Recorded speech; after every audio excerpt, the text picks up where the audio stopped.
Olá, meu nome é João Chuma Neto. Venho neste momento apresentar o estudo desenvolvido na região de São Carlos, que busca entender se o ensino de um ML está de acordo com as necessidades das companhias de software dessa região. Os autores são compostos por 4 membros, sendo eu, o principal, o Luiz Bento, o Edson e a Simone. Nós somos do Instituto de Ciências Matemáticas e de Computação da Universidade de São Paulo de São Carlos, Brasil. Estamos sendo apoiados pelas instituições FAPESP e CAPES com auxílio financeiro e com infraestrutura física e intelectual pela Universidade de São Paulo e CMC, o Laboratório Labs e o Grupo de Pesquisa Testpar. Essa apresentação ela vai ser composta pela introdução, em seguida a motivação, os objetivos do estudo, alguns trabalhos relacionados que fazem um complemento a esse estudo, a metodologia utilizada para desenvolver tanto o server quanto a análise dos dados, bem como apresento alguns resultados do estudo e as conclusões com algumas recomendações que nós conseguimos identificar. Bom, globalmente, a exigência sobre produtos de software estão cada vez maiores e mais abrangentes, onde o tempo de desenvolvimento do software está cada vez menor e a exigência de qualidade e assertividade do software está cada vez maior. Nesse ponto, o processo de desenvolvimento de software ele é algo primordial para o alcance do que se espera de um software, que é qualidade, segurança, desempenho e tempo de resposta, entre outras opções. O processo de desenvolvimento, como sempre é ensinado e praticado, ele é composto por um conjunto de atividades essenciais, que podem contemplar tanto planejamento, desenvolvimento, implementação e desenvolvimento de testes. Como a modelagem é uma parte essencial nas atividades do processo de software, e até em 1997 não havia nenhum tipo de padronização nessa etapa de modelagem, foi desenvolvida a linguagem UML, que é uma linguagem que realizou a unificação de todos os modelos até então utilizados e no caso, os modelos mais atrativos para que houvesse a representatividade, né? Desde o início, que é o desenvolvimento de diagramas de classes, depois o refino das funcionalidades a partir de diagramas de casos de uso, até diagramas de componente, diagramas aí realiza a modelagem de casos de testes, integração e aplicação do software. Então, desde a unificação desses modelos, o ML ela tem sido ministrada em todas as academias e ensinos, tanto superiores quanto técnicos de desenvolvimento de software. Dentre esses cursos, os principais aí a gente pode colocar como ciência da computação, engenharia de software, engenharia da computação. Existe também os bacharéis em sistemas de informação, bacharéis em desenvolvimento de sistemas. Ponto, nós vamos discutir a motivação do nosso estudo. Primeiramente, as disciplinas que ensinam ao ML se deparam com um grande número de diagramas a serem ensinados. Esse grande número de diagramas acaba por assustar e tirar um pouco o foco dos alunos. Então, nesse ponto, ter uma objetividade em quais diagramas estão realmente sendo utilizados no mercado de trabalho poderiam auxiliar aí no processo de ensino dos diagramas. uma vez que existe a necessidade de se apresentar ao aluno todos os diagramas existentes. Contudo, é interessante que o aluno fique ciente que, apesar da necessidade de conhecer todos os diagramas, existem alguns que são mais ou menos utilizados. E ele estando ciente do nível de importância desses diagramas no processo de desenvolvimento e o nível de importância que a indústria de software dá para esses diagramas, acaba que motiva eles a entenderem as suas funcionalidades, para quais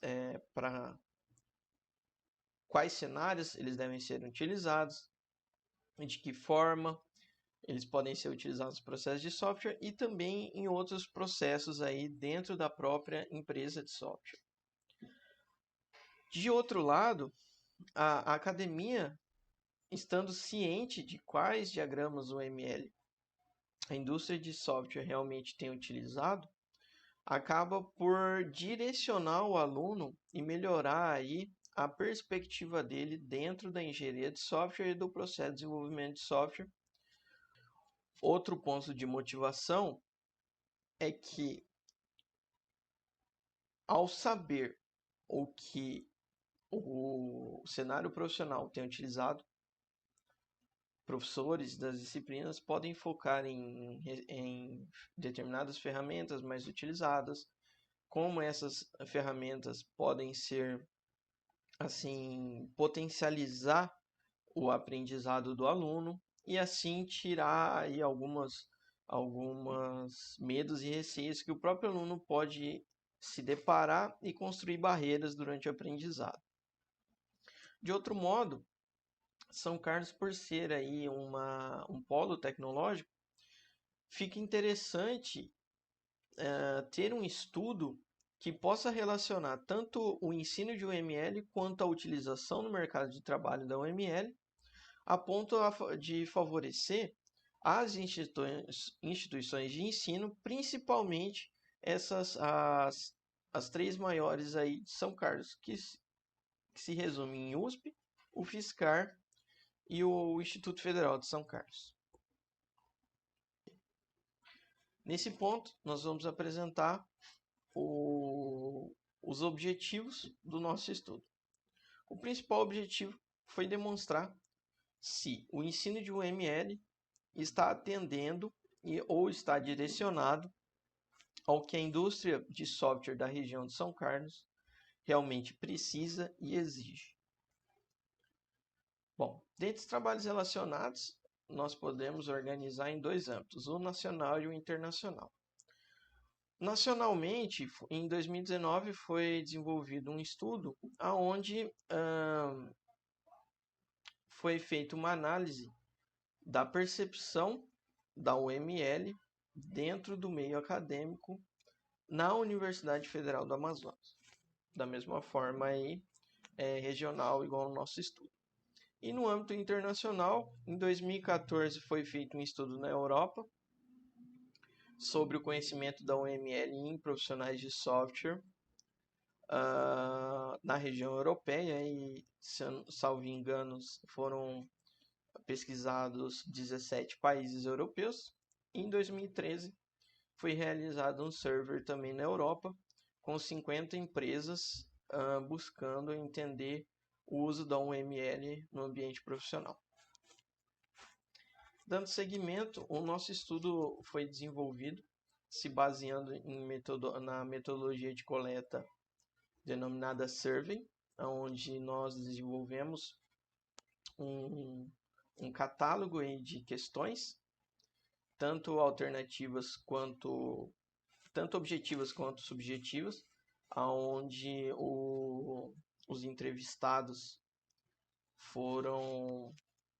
puderam, né, se expressar aí de forma livre.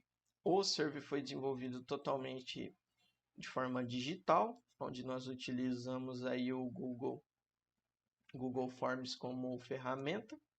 E o processo de tratamento e análise de dados utilizou as diretrizes de estudos empíricos.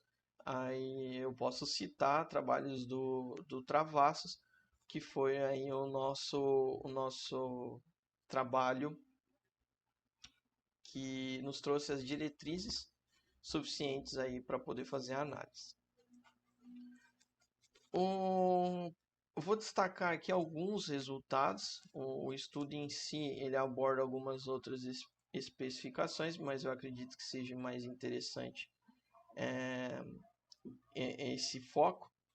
100% dos participantes da pesquisa acabaram utilizando cursos ou foram formados em alguma das instituições, a USP, o FSCar e o IFISC, que é o FISP, que é o Instituto Federal de São Paulo. 66% desses participantes afirmaram utilizar pelo menos um diagrama em uma ou mais etapas do processo de software nas empresas às quais eles trabalham, e 100% das empresas afirmaram que utilizam algum tipo de metodologia ágil. Então, nesse ponto, nós entendemos aí que a utilização da UML está sendo realizada pelas empresas, e as empresas estão utilizando a UML dentro aí dos métodos ágeis. Outro resultado importante que nós devemos destacar é em relação a quais diagramas estão sendo utilizados em maior número, com maior frequência, que são os diagramas de casos de uso e os diagramas de classe. São os diagramas bases e iniciais do processo de ensino, e acabam aí sendo utilizados pelas empresas em uma maior frequência. De outro lado, nós temos aí os diagramas que precisam de mais atenção. Muito embora eles estejam sendo utilizados nas empresas, os participantes da pesquisa acabaram informando aí que tem um conhecimento baixo ou desconhecem a utilização de diagramas, com foco aí no diagrama de comunicações e de componentes. Bom, quais contribuições e conclusões nós podemos trazer aí no desenvolvimento do nosso estudo? A UML, ao contrário do que possa aparecer em outros estudos, é utilizada sim com frequência no ambiente profissional na região de São Carlos. Os resultados sugerem que o conteúdo da UML seja preservado no currículo das instituições de ensino de São Carlos, e que o ensino da UML possa ser atualizado com foco na sua utilização juntamente com metodologias ágeis. Então, ao invés de iniciar o ensino dos diagramas de forma unitária, específica, um por um, já consegui mesclar ele junto ao ensino aí das metodologias, onde uma coisa vai contribuir com o aperfeiçoamento da outra. Um ponto falho ou um ponto negativo do nosso estudo é que em nenhum momento nós encontramos algo semelhante em que nós podemos comparar se a utilização da UML cresceu ou diminuiu na região. Então nós sugerimos aí estudos futuros que repliquem esse survey daqui a um tempo ou em regiões aí próximas de São Carlos, para que nós podemos ter a comparação na quantidade da utilização da UML. E o foco principal, acredito que seja o fechamento do nosso estudo, é que atualmente a utilização de metodologias ágeis nos processos de desenvolvimento de software estão em ascensão. E nós acreditamos aí com o resultado desse survey que seja necessário uma readequação do processo de ensino de UML ao ponto em que nós possamos transmitir aos alunos que é possível utilizar o UML dentro da metodologia ágil e que, apesar do grande número de diagramas, o tempo possa ser um ativo valorizado também no uso da UML, tanto quanto no uso das metodologias ágeis. Por fim, agradeço a atenção de todos. Eu e os outros colaboradores do estudo nos encontramos disponíveis aí para sanar dúvidas ou contribuir com outras questões acadêmicas. Agradeço a atenção, muito obrigado.